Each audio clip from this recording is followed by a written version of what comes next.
안녕하세요, 강병호입니다. 12월 5일 목요일부터 힐스테이트 등촌역이 분양을 시작합니다. 모집 공고일은 2024년 11월 25일이니 이 날짜 기준으로 청약 조건이 갖춰져 있으면 되시고요. 단지 규모는 543세대이고 분양은 총 274세대를 진행합니다. 전용 5구가 103세대, 전용 84가 171세대입니다. 입주는 2026년 10월로 예정되어 있고요. 특별공급 접수는 12월 5일 목요일에 진행하고 특별공급 물량은 총 135세대입니다. 상세 내역은 여기 이미지를 참고해 주세요. 일반 공급은 총 139세대인데 60%의 물량은 추첨으로 진행합니다. 1주택자의 경우에는 59B에는 추첨 물량이 없으니 참고하시고요. 나머지 평형은 1주택자에게도 추첨 물량이 있습니다. 교통은 어떤가요? 힐스테이트 등촌역은 9호선 등촌역에서 도보로 10분 정도 거리에 위치하고 있습니다. 역세권이라 부르기에 손색이 없는 위치이고요. 분양 가격은 얼마인가요?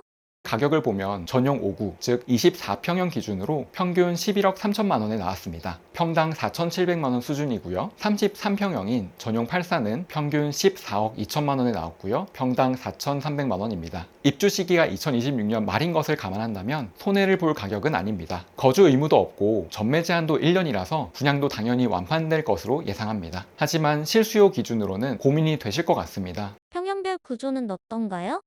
청약할 때 주의할 점도 있을까요?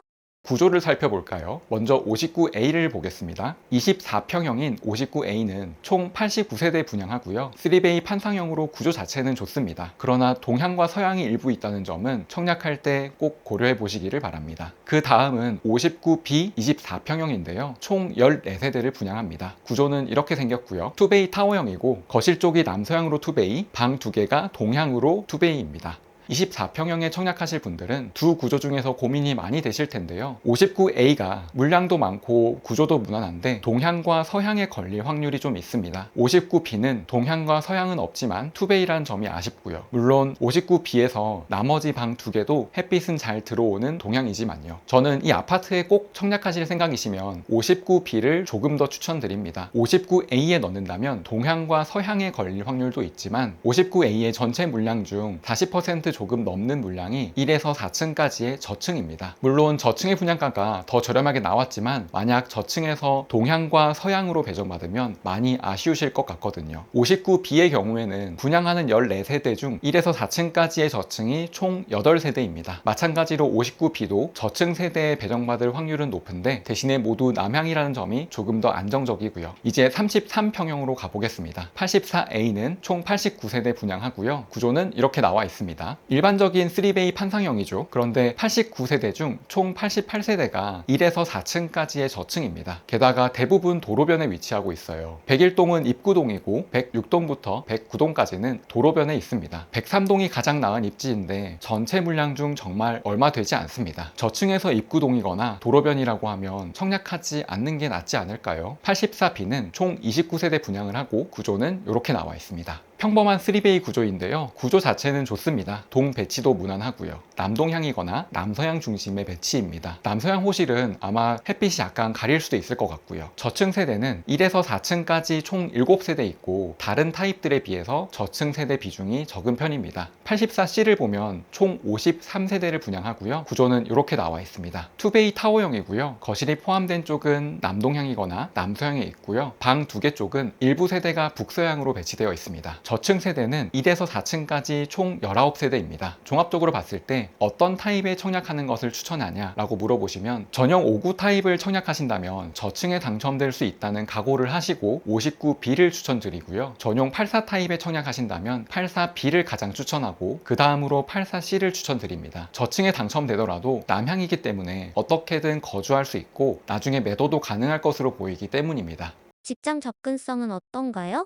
직장 접근성을 살펴보겠습니다. 9호선 등촌역을 통해서 마곡 업무지구와 YBD에는 30분 내외로 접근이 가능하고요. CBD에는 50분에서 1시간 정도에 접근할 수 있습니다. GBD는 1시간 이상 걸리고요. 등촌역이 9호선이지만 일반역이기 때문에 GBD 접근성은 아쉬운 편입니다. 이 지역은 마곡과 YBD 중심의 직장 접근성을 갖고 있다고 볼 수 있겠네요. 교육 환경은 어떤가요? 교육 환경은 바로 아래쪽에 초등학교와 중학교, 고등학교가 나란히 위치하고 있어서 통학이 편리합니다. 하지만 학업 성취도는 아쉽고요. 등촌동 일대가 교육 환경이 좋지는 않습니다. 학원 접근성을 보면 목동 학원가를 이용할 수는 있지만 대중교통으로 가기에는 부담이 되고요. 학원 셔틀버스를 타는 것이 좋습니다. 마곡 학원가도 이용할 수 있지만 가깝지는 않기 때문에 학원 셔틀이나 버스를 타고 다니는 게 좋고요. 전반적으로 교육 환경에서는 아쉬움이 좀 있는 지역입니다. 분양 가격은 적절한 편인가요? 근처에 입지를 공유한 아파트 가격을 보면 2005년식 1067세대의 목동 롯데캐슬 위너 아파트가 전용 5구는 평당 4,100만원, 전용 8사는 평당 3,700만원으로 시세를 형성하고 있습니다. 마찬가지로 등촌역 도보 접근이 수월한 입지이고요. 20년 다 되어간 아파트라서 저렴한 편이긴 한데 사실 여기가 목동이긴 하거든요. 생활권역은 등촌동과 염창동인데 동네 이름 자체는 목동입니다. 이렇게 대단지의 목동인데도 가격이 그렇게 비싸지 않은 건 교육 여건 때문입니다. 초등학교 통학거리가 조금 멀거든요. 이번 힐스테이트 등촌역과 같은 초등학교를 배정받는데요. 힐스테이트 등촌역은 초등학교까지 거리가 도보 5분 거리이고 목동 롯데캐슬 위너는 1km를 넘어갑니다. 이런 차이점을 고려했을 때 힐스테이트 등촌역의 분양 가격도 납득이 되는 수준이고요. 이번엔 입지가 근소하게 더 위에 있는 곳을 볼게요. 2005년식 284세대의 염창 롯데캐슬인데요. 전용 5구는 없고 전용 8사가 평당 3,800만원 수준으로 시세를 형성하고 있습니다. 교육 여건은 더 낮고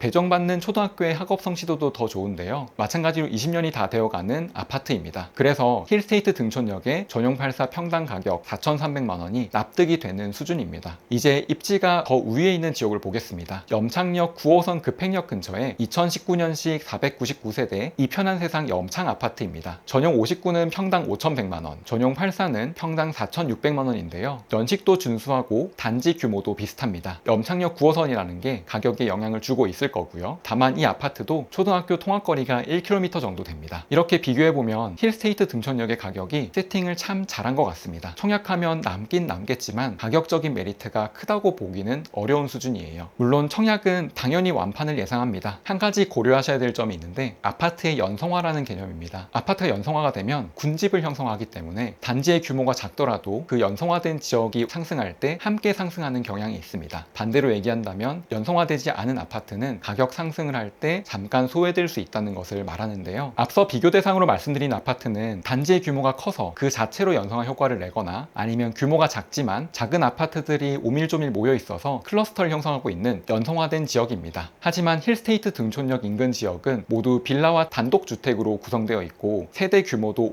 543세대라 연성화 효과를 내기에는 조금 부족합니다. 물론 543세대 규모의 단지가 작은 것은 절대 아니지만요. 근처에 가시적으로 추진되는 개발 사업도 없기 때문에 연성화가 빠른 시일 내에 이루어지기도 어려워 보입니다. 그래서 이 가격에 청약하기에는 조금 부담이 되는 것도 사실입니다. 이렇게 보면 청약으로 좋은 집을 찾는 게 그렇게 쉬운 일이 아니라는 걸 아실 것 같습니다. 청약은 운에 달려있는 부분이 정말 크죠. 그래서 청약은 옵션이라고 말하는 겁니다. 주택을 마련하실 분이라면 원하는 입지에 원하는 아파트를 적절한 가격에 매수하실 수 있도록 꾸준히 시장을 바라보고 또 필요하시다면 공부도 하시는 것을 추천드립니다. 청약의 장점은 로또라는 것이지만 단점으로는 청약 자체에 당첨되기가 힘들고 또 원하는 입지에서 원하는 층과 향과 구조를 가진 아파트에 당첨되는 것은 거의 기적에 가깝기 때문입니다. 반면 구축 매수는 원하는 입지에 원하는 상품성의 아파트를 매수할 수 있다는 게 큰 장점이고요. 구축 매수를 할 때 가격은 협상을 통해서 깎거나 또 요즘과 같은 시기에는 저렴한 매물을 찾아 매수하는 식으로 이득을 볼 수도 있습니다. 자,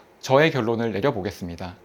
첫 번째, 꼭 이 지역 근방에 주택을 마련하셔야 되는 분이라면 청약해 보셔도 좋겠습니다. 59B나 84B, 84C에 청약하시기를 권장해 드리고 저층에 당첨될 수 있다는 것도 미리 알아두시면 좋겠습니다. 두 번째, 이 지역 근방에서 주택을 마련하셔야 된다고 하면 청약 외에도 기존 주택 매수를 고민해 보시면 좋겠습니다. 교육 필요성에 따라 두 단계로 나눠서 접근이 가능할 것 같아요. 교육이 필요한 환경이라면 염창 롯데캐슬의 남향 중고층 전용 84 매물을 한번 보시기를 말씀드리고 싶습니다. 교육 환경은 힐스테이트 등촌보다는 낮고 20년 다 되어가는 아파트지만 실거주 환경과 향후 주택 가격 상승률에서 힐스테이트 등촌역과 큰 차이가 나지 않을 것으로 보입니다. 교육에 대한 중요도가 낮고 예산이 빠듯한 상황이라면 목동 롯데캐슬 위너 아파트를 한번 살펴보세요. 초등학교 통학거리는 멀지만 단지의 규모에서 오는 장점이 있습니다. 아파트 내에 약한 언덕이 있지만 심하지는 않고 단지 규모가 크기 때문에 나중에 교육이 필요해지는 시점에는 매도도 수월할 것으로 보이는 아파트입니다. 만약 예산에 조금 여유가 있으시다면 이 편한 세상 염창 아파트를 살펴보세요. 2019년식의 염창역도 도보로 이용할 수 있는 아파트입니다. 9호선은 급행역의 힘이 강합니다. 교통의 핵심은 직장 접근성이거든요. 9호선 급행은 GBD 접근성을 탁월하게 개선합니다. 그래서 염창역 근처와 등촌역 근처가 비슷하게 느껴지더라도 아파트 가격에서는 차이가 큰 것입니다. 마지막으로 이 지역에 거주하지 않아도 되는 분이시라면 다른 지역의 청약을 노리시거나 예산에 맞는 구축 아파트도 살펴보시기를 권장드립니다. 힐스테이트 등촌역 청약을 고민 중이신 분은 마곡 업무지구나 YBD로 통근하시는 분이 많으실 텐데요. 지난번에 소개해드린 당산동 5가와 4가의 동쪽 지역에서 구축 아파트도 한번 살펴보시면 좋습니다. 신축 프리미엄을 지불하기보다는 입지를 높여가는 게 좋으니까요. 당산동 5가와 4가는 마곡 접근성을 확보한 상태에서 YBD, CBD, GBD 접근성 모두 우수하고요. 초등학교 학군 또한 준수하고 목동 학원과를 원활하게 이용할 수 있습니다. 신축 프리미엄과 구축 아파트 매수에 대해서는 이 영상을 참고해 주시고요. 이번 힐스테이트 등촌역 청약에 당첨되신다면 당연히 축하받으실 일이고 금전적 이득도 있으실 겁니다. 하지만 가점 높은 통장을 사용하시는 것처럼 기회비용을 많이 들여서 접근하기에는 가격적인 메리트가 조금 아쉽습니다. 특히 저층에 당첨될 확률이 높다는 것도 저는 아쉽게 느껴지고요. 앞서 말씀드린 내용 고려해서 잘 판단하시면 좋겠습니다. 감사합니다.